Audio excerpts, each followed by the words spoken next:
Society as we knew it has changed over the past few years, and that does not exclude elementary age students.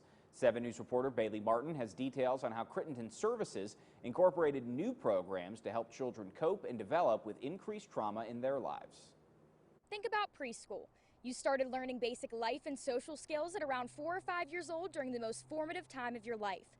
Well, how about the students who have just finished up 2nd grade at around 7 or 8 years old who have only just now stepped foot into a classroom?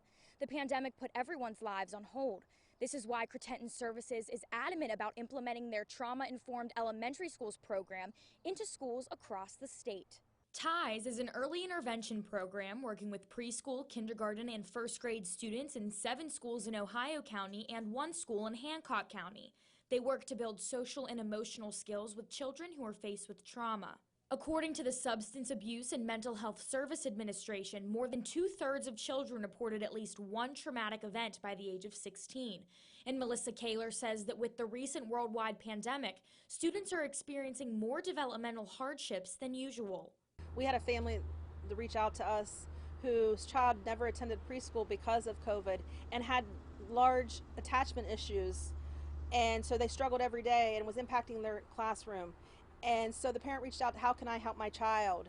She also says that starting at the foundational level to help students develop the sharing, listening, self-worth, and safety skills they need to continue their learning process makes a huge impact on the rest of their lives. We may think those are little things now, but if you go into the workplace as an adult and you don't know how to do those things, you're at high disadvantage. Child trauma is a nationwide phenomenon, which is why E.J. Shodzinski, the Director of Marketing and Development at Crittenton Services, says they are thankful for partners like the Benedum Foundation, the Bureau of Behavioral Health, and the Sisters of St. Joseph, but they will need more funding to implement this program across the state. We really do the best with stretching the resources we have in Ohio County and Hancock County, and so for us to go into other counties, we need lots of help.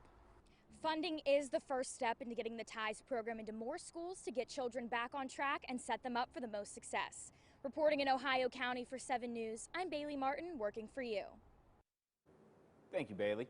TIES resource liaisons are not only provided to train resiliency building and early intervention for teachers in the classroom, but for family homes as well.